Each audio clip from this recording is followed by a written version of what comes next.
Weeks before graduation, my father revealed my college fund was gone. "You can take out loans," he said. Then my brother found proof they stole from him too, and I helped turn their own house into collateral. It happened during my grandfather's birthday dinner. My older sister, Victoria, had been restless all evening. She kept checking her phone beneath the table and exchanging excited looks with our mother. As soon as the waiter cleared our plates, she placed both hands on the table. "I have an announcement."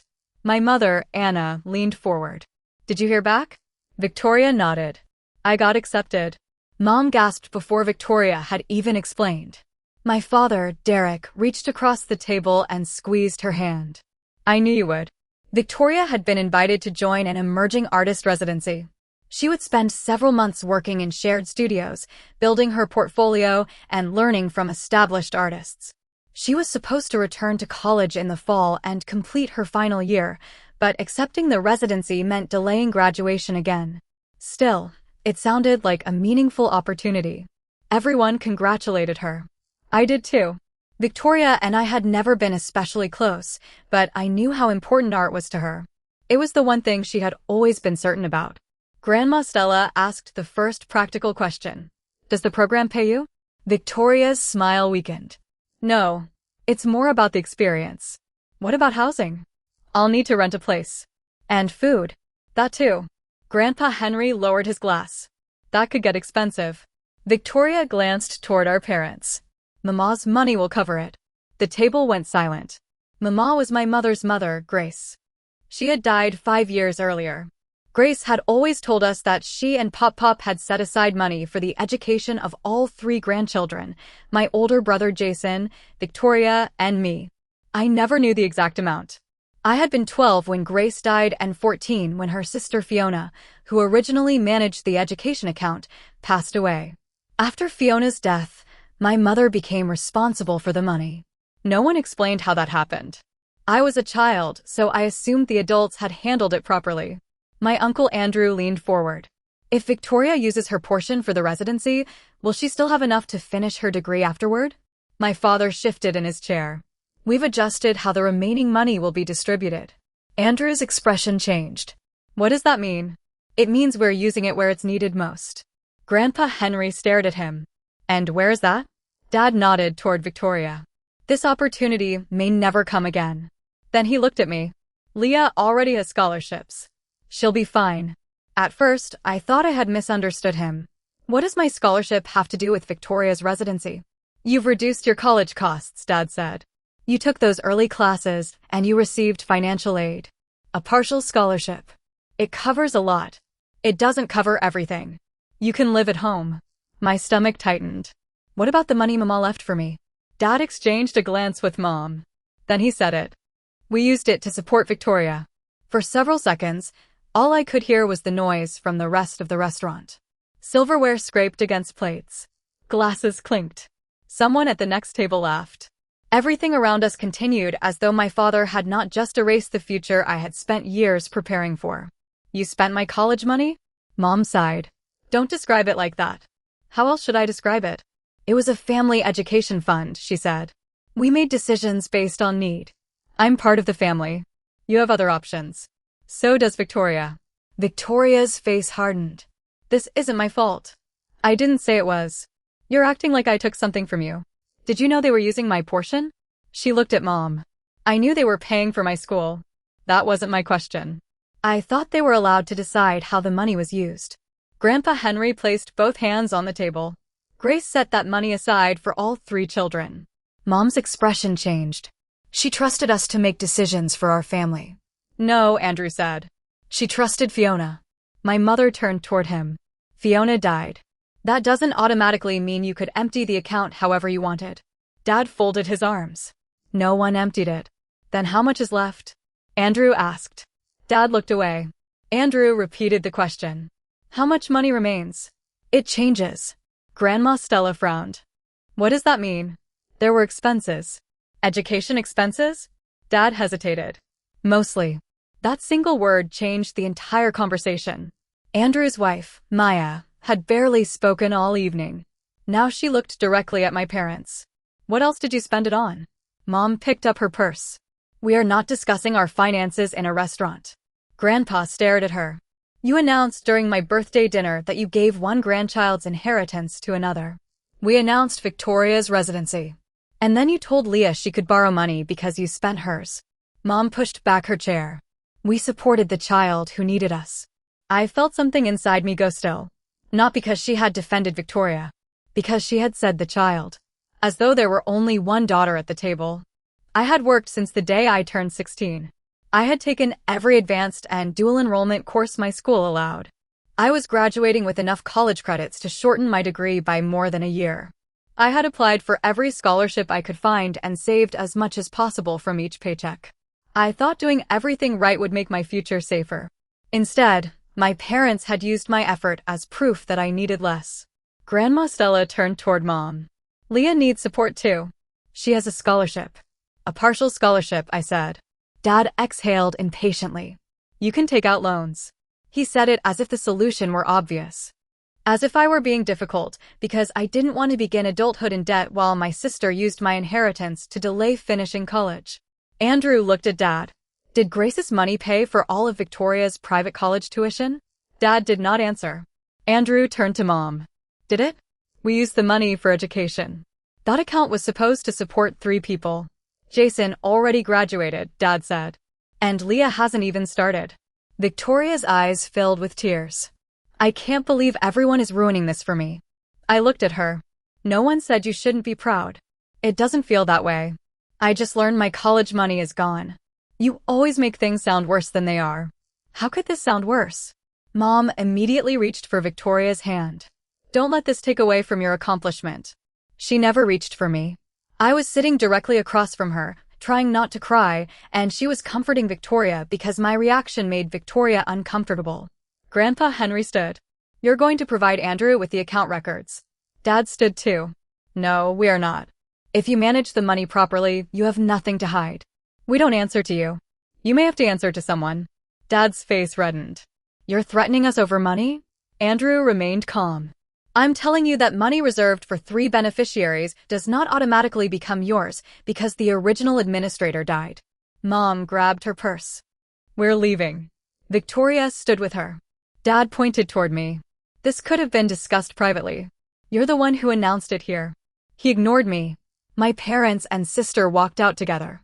None of them asked whether I needed a ride home. A few moments later, the waiter arrived carrying Grandpa's birthday cake. He looked at the empty chairs and then at the rest of us. Should I still bring the candles? Grandpa sat down slowly. No, just leave it. The waiter placed the cake on the table and walked away without singing. I stared at the words written in icing. Happy birthday, Henry. The night was supposed to have been about him. I'm sorry, I whispered. Grandma Stella moved into the empty chair beside me. You have nothing to apologize for. I should have asked about the account sooner. You were a child. I'm almost 18. And until tonight, you had no reason to think anything was wrong, Andrew said. He took out his phone and started writing down what had been said. I watched him. Are you really going to investigate them? I'm going to find out how the account was structured, how your mother gained control, and where the money went. What happens if they spent it? That depends on the documents. Would I have to sue them? Possibly. But you're still 17, and we don't know enough yet. Grandpa folded his arms.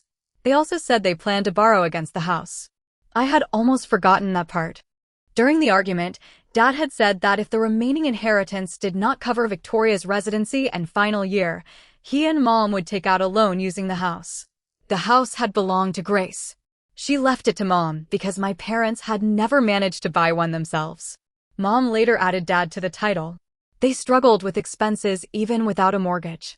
My grandparents often helped with groceries, utilities, insurance, and repairs. If my parents borrowed against the house, everyone knew what would happen. They would keep up with payments for a while. Then their income would drop, another expense would appear, and the loan would become one more emergency for someone else to solve. Grandma looked at Andrew. Can we stop them from borrowing against it? Not simply because we think it's a bad decision. What if they owe Leah money? If the records support a legal claim, there may eventually be a way to secure repayment against the property. But no one can place a lien on the house tonight. Grandpa nodded. Then find out what they did before they make the situation worse. I looked at him.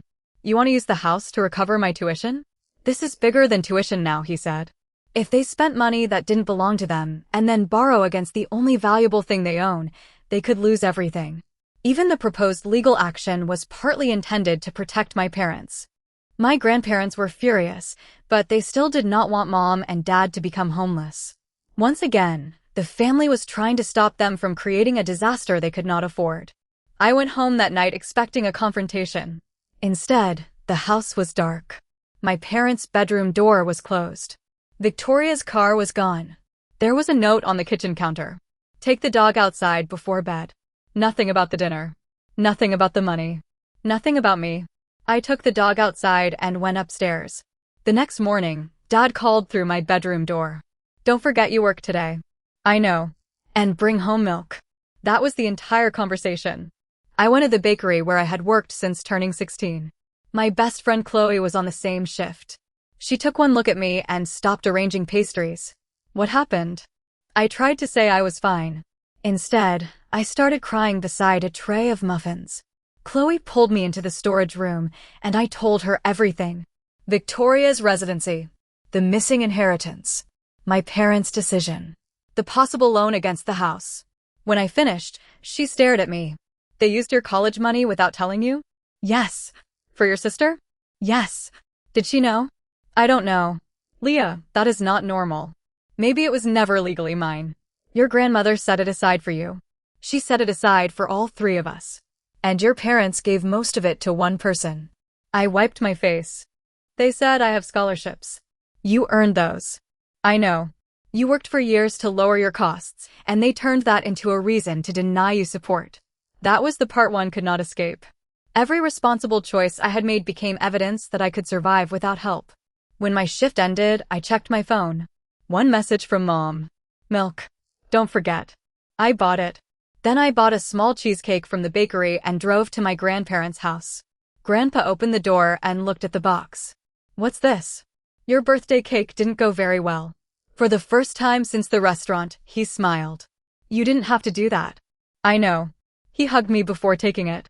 Grandma and Andrew were sitting at the dining table with papers spread between them. Andrew asked whether I had ever received statements, letters, or documents about the education money. I shook my head. I only remember Mama saying there would be enough to help us with college. Did she ever mention a specific amount?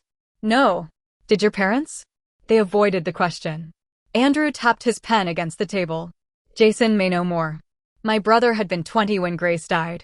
Unlike me, he had been old enough to receive documents and understand what was happening. I called him. He answered after a few rings. Hey, Leah. Everything okay? No. I explained what had happened. When I told him Dad said the money was almost gone, Jason became silent. Then he asked, how much is left? They wouldn't say. There should be plenty. Andrew gestured for me to put the call on speaker. Jason explained that the original money came from a $300,000 life insurance policy after Pop died. Grace had preserved it for the three of us. Jason attended an affordable college and used only part of what had been allocated for his education. Anything left was supposed to remain protected until all three of us finished school or until a specified age had been reached. I should still have money in there, Jason said. How much? I asked. I don't remember the exact number, but it was more than $50,000. Andrew leaned toward the phone. Do you have a copy of Grace's will or any letters about the account? Maybe. She gave me a folder years ago. It could be in storage. Find it. I will. Jason's voice had changed. He was usually calm and avoided family arguments. Now every word sounded measured. If they used my remaining portion too, I'm not letting it go. My stomach tightened. I don't want everyone fighting because of me. This isn't because of you. If I hadn't asked, they still would have spent it. What if they lose the house? That house was meant to give Mom security. Borrowing against it to replace missing money would be her decision, not yours. After the call ended, I stared at the table. If the fund had originally been divided evenly, my portion could have covered the remaining cost of my undergraduate degree and helped with graduate school. For years, I had been saving $20 here and $40 there, believing every small sacrifice protected my future. Meanwhile, my parents had controlled enough money to change my life. And they had quietly chosen another use for it. Grandma reached across the table. I'm sorry. This isn't your fault. We knew your parents struggled with money.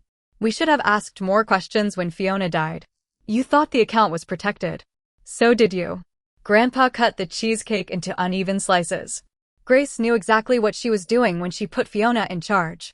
I looked at him. What do you mean? She loved your mother. But she didn't trust her with money. I went home that evening. Dad's car was in the driveway, but no one was in the living room. As I walked toward the stairs, he called from the kitchen. Did you bring the milk? Yes. Put it in the refrigerator. He did not ask where I had been or whether I had spoken to my grandparents. I placed the milk inside the refrigerator and went upstairs. The next several days were nearly identical. I went to school. I went to work. I studied for final exams. My parents either avoided me or spoke when they needed something. Walk the dog. Move your car. Pick up bread. Victoria stayed with a friend because she said the house felt hostile. Apparently, my being hurt made her uncomfortable. I started writing down each interaction in a notebook. I did not expect it to become legal evidence. I needed to see whether I was exaggerating how little they spoke to me. By the end of the week, the list contained only requests. One evening, Jason called. I found the folder. I sat up in bed. What was inside? A copy of Mama's will, a letter, and old account information. And the money was definitely intended for all three of us. My heart started pounding. Could Mom decide who received what? Not the way they're claiming. Are you sure? I sent everything to Andrew. His law partner is reviewing it. What about your unused money? It was supposed to remain in the account. And if it isn't there, then they took from both of us. Andrew's law partner, Paula, agreed to review the documents. Because Andrew was family and personally involved, he did not want to handle the dispute alone. Paula explained that she needed to determine exactly how the account had been created, what authority Fiona held, and how Mom became the replacement administrator. Nothing would be resolved quickly.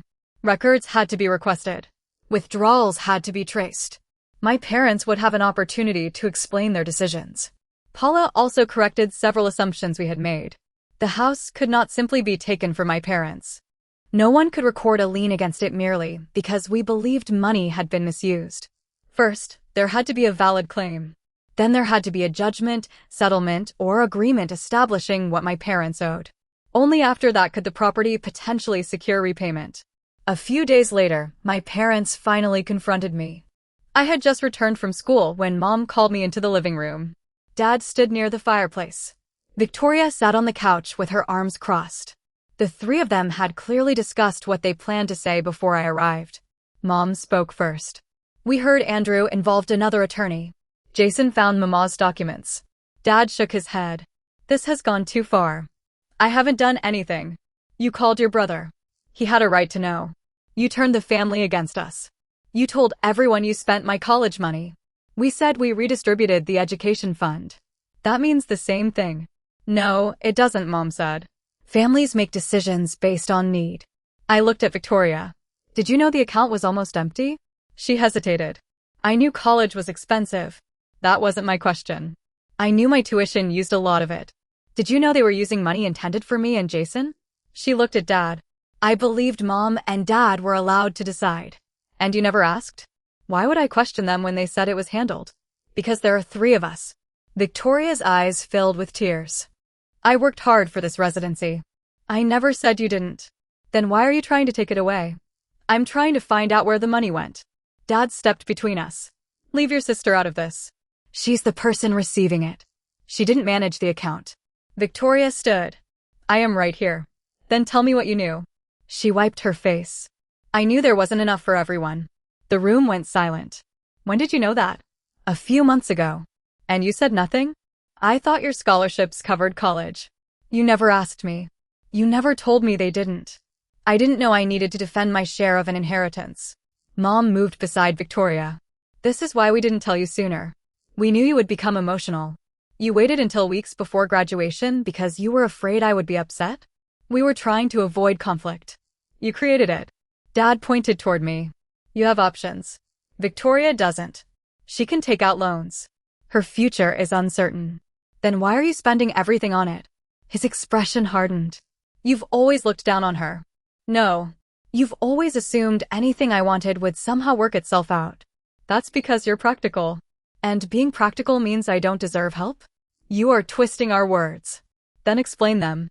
Mom folded her arms. We invested in the child who needed the opportunity.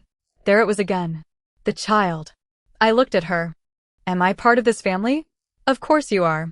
Then why was I the last person told that my future had been given away? No one answered. I turned toward Dad. Where did the rest of the money go? It paid for education. All of it. Most of it. What did the other withdrawals pay for? He looked at Mom. That was enough. What else did you use it for? Dad exhaled. Household expenses. What expenses? Property taxes. Repairs. Insurance. Utilities. Food.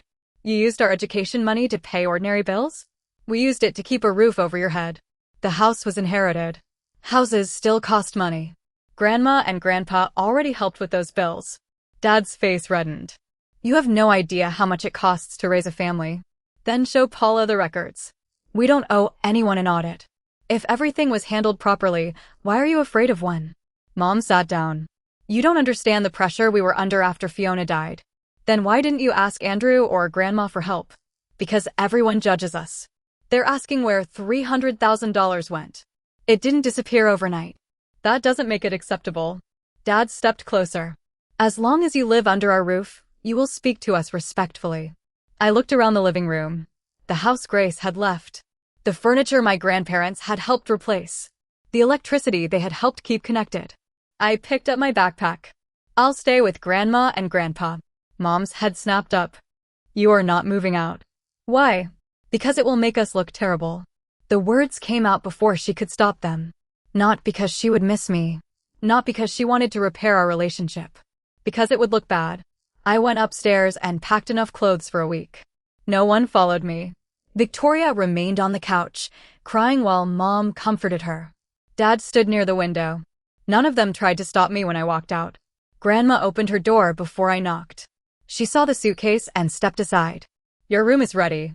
I had stayed with my grandparents so often growing up that the spare bedroom still felt familiar. There were old books on the shelf and a small desk beneath the window where I had completed science projects. That night, I finally accepted that the missing money was not the only reason I was grieving. Money could be replaced through work, loans, scholarships, and time. What I had lost was the belief that if I worked hard enough, my parents would eventually see me the way they saw my siblings. Jason shared Dad's love of music. Victoria shared Mom's love of art. I loved mathematics, weather patterns, and science. My parents treated that difference as if it were distance I had chosen. Grace never did. When I was younger, she once told me that dogs could not see every color in a rainbow. That doesn't make the rainbow less beautiful, she said. It only means the dog can't appreciate all of it. At the time, I thought she was talking about animals. Now I understood what she meant. The investigation moved slowly. Paula requested records from the institution that had held the education money. She reviewed Grace's will, her letter, old statements, and the documents that made Mom the replacement administrator after Fiona died. The records eventually clarified how the fund worked. Grace had placed the insurance proceeds into a restricted education account for the three of us. Mom was allowed to approve legitimate education expenses after she became administrator. She was not authorized to use the money for ordinary household bills. Jason had used only part of his expected allocation. Victoria's private school tuition and living expenses had consumed far more. Other withdrawals went toward property taxes, repairs, insurance, utilities, groceries, and expenses my parents could not clearly document. The account was almost empty. Paula warned my parents in writing not to make further withdrawals while the records were being reviewed. She also discovered that Dad had already spoken to a lender about borrowing against the house. Jason decided to pursue his claim immediately. Because he was an adult and had documents showing that his unused money should still exist, he did not need to wait for me to turn 18. He offered to pay the initial legal expenses. When I objected, he said, "I'm not doing this only for you. They're still our parents." I know. What if this destroys the family? He was quiet for a moment. The family was already damaged. We're finally being honest about it. My parents reacted exactly as everyone expected. They accused Grandma and Grandpa of manipulating me. They claimed Andrew still resented Dad because their parents had helped Andrew through school but refused to finance Dad's ambitions. They told relatives that Jason and I were trying to take their house. Mom sent me long messages about loyalty. Dad demanded that I tell Paula to stop. Victoria posted vague comments online about jealousy and people who could not celebrate someone else's success. I did not respond. I had final exams, and some of my scholarships depended on my grades. My school counselor, Kate, helped me contact the university's financial aid office. She made it clear that family conflict did not automatically remove my parents' income from financial aid calculations. However, the university could review unusual circumstances. I gathered letters from my grandparents, Jason, Kate, and my employer. I submitted proof of my income and explained that I had moved out because my parents were no longer providing reliable financial support. The school could not promise a complete solution, but there were emergency grants, smaller scholarships, work-study positions, and payment plans. Grandma and Grandpa offered to let me live with them while I attended school. Jason promised I would not lose my place because of what our parents had done. My future no longer looked easy, but it still existed. 2 weeks before graduation, I returned to my parents' house to collect the rest of my belongings. Mom was in the kitchen when I arrived. She watched me carry empty boxes upstairs. So you're really moving out? For now. Your grandparents are encouraging this. No. I decided. You've always let them influence you. I stopped. They raised me most of the time. Her face tightened. We raised you. Then why do I feel like an unwanted roommate? You're being dramatic. I wrote down every conversation we had after Grandpa's birthday. She stared at me. Why would you do that? Because I wanted to know whether I was imagining things. And what did your list prove? In almost 3 weeks, you asked me to buy milk, walk the dog, move my car, and turn off the hallway light. We were giving you space. You never asked whether I was okay. You made it clear you were against us. I found out you spent my college fund. We did what we thought was best. For Victoria. For the family. Am I family? Mom looked down at the counter. Her delay answered for her. I carried another box toward the door. She followed me. Your father thinks you should apologize before graduation. For what? For involving lawyers. I didn't control Jason. You called him. He had a right to know his money was missing. Mom's voice became sharp. If you continue down this road, there will be consequences. There already are. My graduation reminder was still attached to the refrigerator. I had placed it there months earlier. My parents knew the date, time, and location. They would have to decide whether to come. On graduation day, I kept looking toward the entrance of the auditorium. Grandma and Grandpa were already seated. Andrew and Maya were beside them. Chloe's family had saved extra seats. Jason had driven for hours to be there. 2 seats remained empty. The ceremony began. They stayed empty. When my name was called, I walked across the stage. Jason shouted louder than anyone in the room. Grandpa stood despite Grandma trying to pull him back into his chair. Chloe screamed. Kate clapped from the side of the stage. I smiled for the photograph and focused on the people who had shown up. Afterward, everyone took me to dinner. Grandpa finally got the celebration he had missed on his birthday, except this time the cake had my name on it. Jason handed me a small wrapped box. Inside was Grace's old brass weather gauge. I remembered it hanging beside her kitchen window. She wanted you to have it, Jason said. I found it with the documents. There was a folded piece of paper beneath it. It was a copy of part of Grace's letter. Jason had highlighted one sentence. Leah sees the world differently from the rest of us, and I hope she never mistakes being different for being less loved. I left the table and cried in the restaurant bathroom. Grace had somehow known what I would need to hear years after she was gone. My parents sent a text later that night.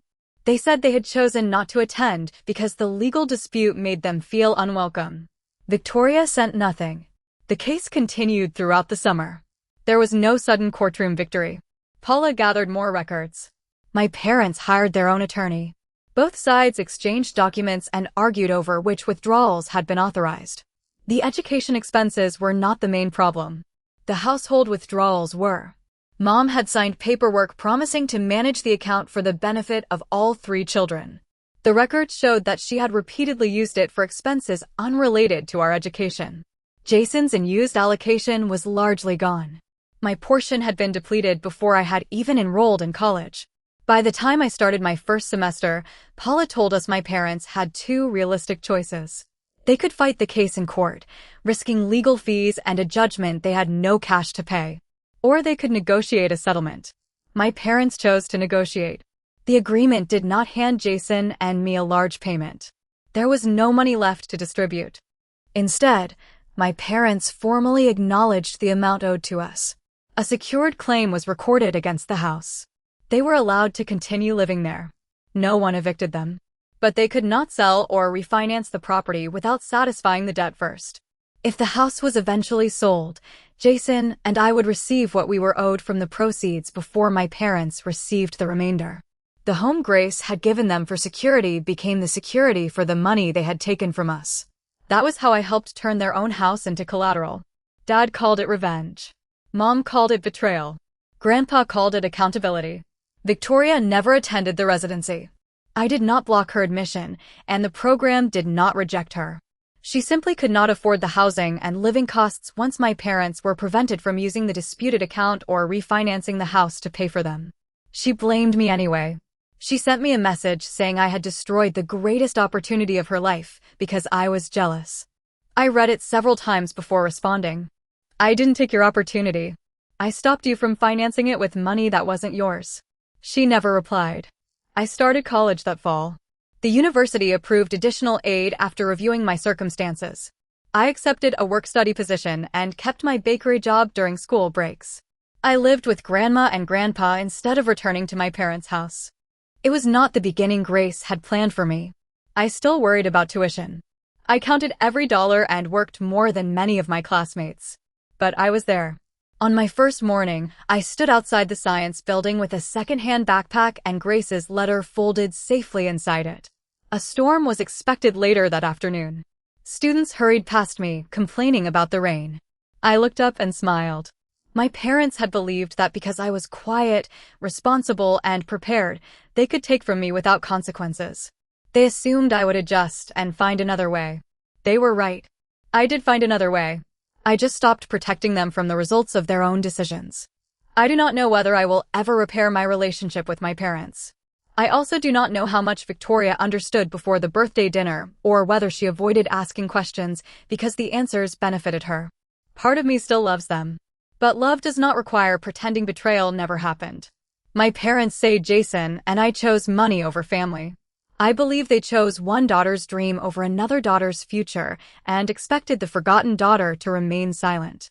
So was I wrong for helping secure what they owed against the house Grace left them, or did my parents turn their home into collateral the moment they spent money that never belonged to them?